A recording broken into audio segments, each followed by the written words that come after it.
Glória a vós, Senhor. Caríssimos irmãos e irmãs e que nos acompanham pelas redes sociais. A primeira leitura de hoje na carta aos Coríntios, São Paulo faz uma contraposição entre uma sabedoria humana e Cristo crucificado. Ele disse que não usou discursos persuasivos. Naquela época não tinha coaching, né? Hoje está na moda fazer um coaching, um curso sobre como discursar e assim por diante, técnicas. Outro dia um amigo meu estava me ensinando como cumprimentar para se sentir, para se impor, né? Como pegar na mão e assim por diante. Tem técnicas para tudo. São Paulo diz que não usou nada, apenas Cristo crucificado. Existe realmente algo que nós temos que entender um pouco. Não se esqueçam que a única coisa que vai separando a gente de Deus chama-se orgulho, soberba. Então nós temos aqui, por exemplo, uma pessoa que se forma, que tem cursos, mestrados, doutorados, que não é uma coisa ruim em si, pode ser muito bem usado para a evangelização. Mas existe um grande risco, o risco da soberba do estudo, do título.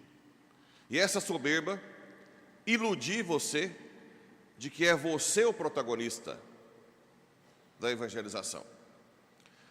Não sei se vocês sabem, mas São Francisco não queria que os irmãos estudassem. Por muito tempo era proibido.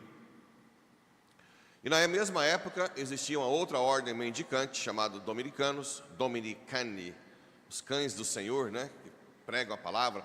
Inclusive São Domingos era um inquisitor, para quem fica falando mal da Inquisição o tempo inteiro, São Domingos era um inquisitor, defendia a fé. A Inquisição é defender a fé, né, a doutrina. E São Domingos já era o contrário, exigia muito estudo. São Francisco relutou muito tempo. Depois acabou que Santo Antônio entrou na ordem. Santo Antônio já era padre agostiniano e já tinha estudo e acabou sendo convencido, depois de um certo tempo, a permitir que os irmãos franciscanos estudassem. E depois, na Idade Média, as duas grandes ordens que comandavam as universidades eram os dominicanos e os franciscanos. Tanto é que houve um discurso famoso de Duns Scoto, franciscano, com um dominicano na Universidade de Paris sobre a Imaculada Conceição. Não sei se vocês já viram esse vídeo, um corte, em que Duns Scoto faz essa defesa da Imaculada Conceição. Muito bem. Agora, que há muitas pessoas que com os estudos, mesmo teológicos, que deveria aumentar, acabam se tornando soberbos e acabam se afastando de Cristo crucificado. Porque a soberba, o orgulho, te faz afastar da cruz, concorda? Para você ir para a cruz, você tem que ter humildade.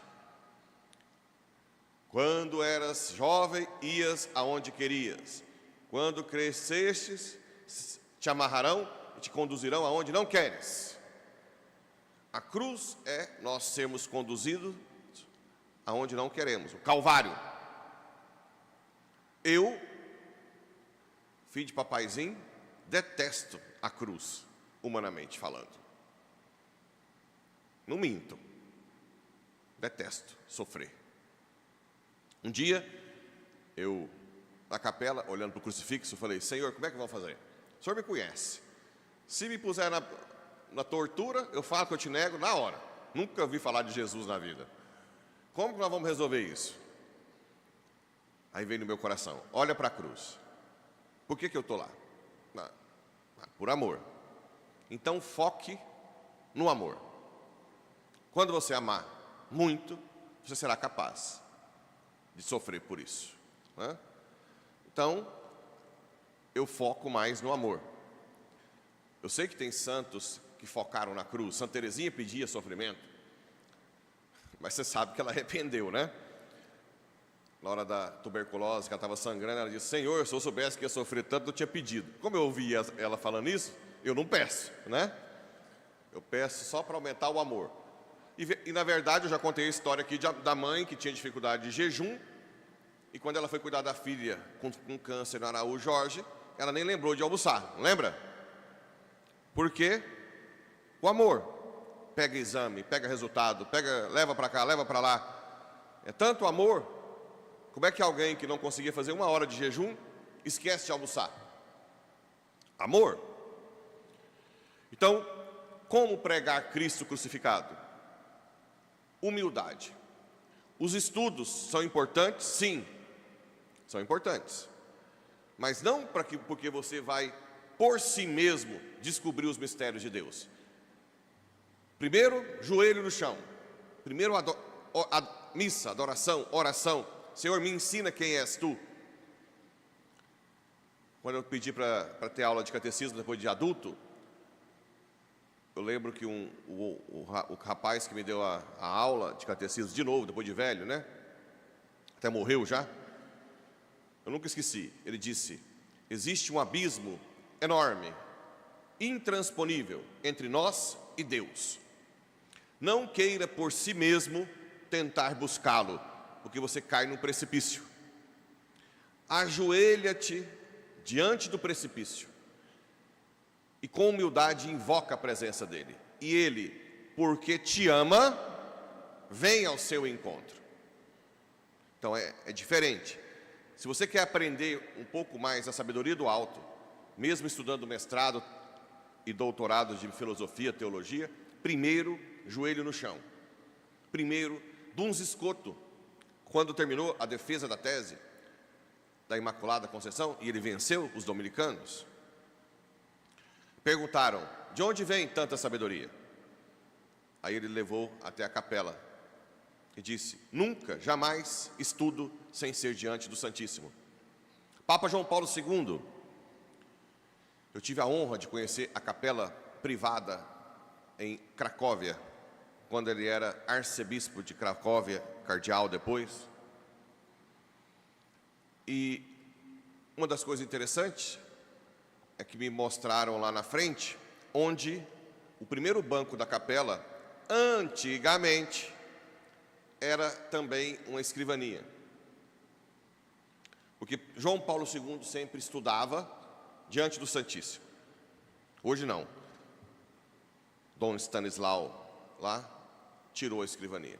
Uma coisa que eu não poderia ter feito, né? Mas sempre diante do Santíssimo. Porque a sabedoria vem primeiro para os humildes, do alto. Do alto. E depois, através da graça, você usa os estudos. Aí sim, você pode usar os seus estudos. Bem, no Evangelho, nós temos Jesus em Nazaré, onde ele foi criado. Aí ele lê Isaías 61, que ele veio para libertar os cativos, tudo. Aí já começa a falar: mas você não é o filho de José, o carpinteiro? Nós temos grande dificuldade de entender que Deus se encarnou, que o Senhor, Criador do Universo, se fez homem como nós, miserável. Não miserável no sentido de pecado, entenda, de limitação, pequeno, né? Porque Jesus não tinha pecado, claro, é até incoerente, né? Como é que o próprio Deus... Mas essa encarnação é escândalo para nós. A gente tem dificuldade de entender a encarnação. Por isso nós temos dificuldade de entender Deus no ordinário. Nós temos dificuldade de entender que a rainha do céu e da terra era dona de casa. Tem apócrifos que querem colocar que Nossa Senhora fazia um monte de milagre quando não foi relatado. Porque não quer aceitar que a rainha do céu e da terra era uma dona de casa, esposa. O que mais que ela era? Não, quer que seja diferente. Beato Carlo Acutis, que agora vai ser canonizado, a mãe dele dizia: a Carlo não fazia nada de extraordinário. Ia à missa todos os dias, rezava o rosário depois, e depois descobriram que fazia um pouco de caridade. Não teve milagres. Nós queremos sempre vincular a vida sobrenatural a prodígios, milagres. Pensa se eu saísse voando aqui assim, flutuando, como São José de Copertino, que levitava. Era daqui a pouco, estava a cidade inteira aqui nas missas, não era não? Tem um padre que voa. Né? Nós temos a tendência a sempre fugir do ordinário. E, na verdade, nós podemos ter uma vida sobrenatural no ordinário.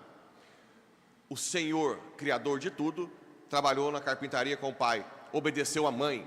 Isso é um escândalo para nós, é difícil. Mas Deus faz isso. Deus usa quem a gente menos espera. Fiquem atentos. Eu recebi várias falas de mendigos, de bêbados, o tempo inteiro. Na época, então, que eu cuidava de moradores de rua, depois da residência, fui fazer 2 meses de experiência na comunidade de vida, chama Aliança de Misericórdia. E lá, mora na favela. Eu queria ser rico, eu pensei, Deus quer que eu seja pobre agora. Agora eu mudei de ideia de novo, estou brincando. E aí, cheguei, um pouco antes de ir para a comunidade, me pediram para olhar um bêbado na Praça da Sé, que estava com febre, e eu fui, levei remédio e tal. E na hora que eu fui levantar o bêbado, ele disse assim: muito bem, agora humildade. Se te pedirem para lavar pratos, lave. Adivinha qual foi minha função na comunidade? Lavar pratos. Lavava uns 200 pratos por dia, porque era gente que não acabava mais. E assim, isso é um dos casos. Com mais tempo, posso contar várias. Fiquem atentos às pessoas mais humildes, que às vezes não sabem nem ler. Quantas pessoas, tinha uma senhora na paróquia em Porá, Dona Maria, que morreu, ela dizia que não queria que eu fosse embora com ela viva, e morreu no último dia do cerco de Jericó, lá na igreja. Ela foi na missa cedo e disse: hoje à noite tem um testemunho bonito, e morreu lá, um pouco antes da missa. Tentei fazer massagem cardíaca, chamei, mas não. Quantas vezes ela, que não sabe nem ler, me dava exortações. Tem que ser, sim, senhor, assim. Estejam atentos aos humildes, aqueles que você menos espera, porque dali vem a palavra de Deus. Se você deixar passar, você vai ter grandes consequências na sua vida. Não se esqueçam que Deus usa quem a gente menos espera, os mais humildes. E a outra tendência que Jesus condena aqui no Evangelho é a soberba religiosa. Nós acharmos que sabemos muito, né? E aí ele fala que Elias foi para aquela viúva de Sidônia, que Eliseu curou o profeta Naamã, que também era pagão, não era judeu, porque são mais humildes. Isso acontece muito com neoconvertidos, prostitutas que vêm, gente que está na droga. Quando se convertem, geralmente se convertem para valer, muito. E as pessoas que estão na igreja há muito tempo começam a ter ciúme, falar mal, né? Começar a falar do passado da pessoa. Então nós temos que ter muito cuidado, porque dali saem os maiores santos, né? São Paulo testemunhou a morte de Estevão. Cuidado. Durante as orações, peçamos humildade, pequenez. Queremos estudar, ter título? Importante, vai ter formação aqui, para quem, né? Mas sempre somos criaturas pequenas. O protagonista é Cristo, que está aí. É Ele que nos ensina, é Ele que nos dá sabedoria. E mais ainda, como diz São Paulo, Cristo crucificado. Esta sim é a maior das sabedorias. Este mundo está crucificado para nós. Nós somos de outro mundo. Quanto mais morremos para nós mesmos e deixamos o Espírito agir, mais santos seremos e mais felizes seremos no meio da dor. Não tem como fugir da dor. Paciência. A graça nos ajuda a superar a dor e o sofrimento com alegria, esperança e caridade. Que Nossa Senhora da Guia, dona de casa, cuidava do filho, fez só com Deus, fazia comida para São José, hoje é rainha. Vocês coroaram, não coroaram? Rainha do céu e da terra. Não fez grandes milagres, pelo menos que Deus quis que soubéssemos. Não. O maior milagre dela é viver o ordinário, extraordinariamente. Como que você vive o ordinário? Com amor. Se você cozinhar com amor, transcende. Lavar o banheiro com amor, transcende. Porque o amor é o Espírito, é Deus. Que ela nos ajude a sermos fiéis, pequenos, humildes, até o último suspiro. Assim seja.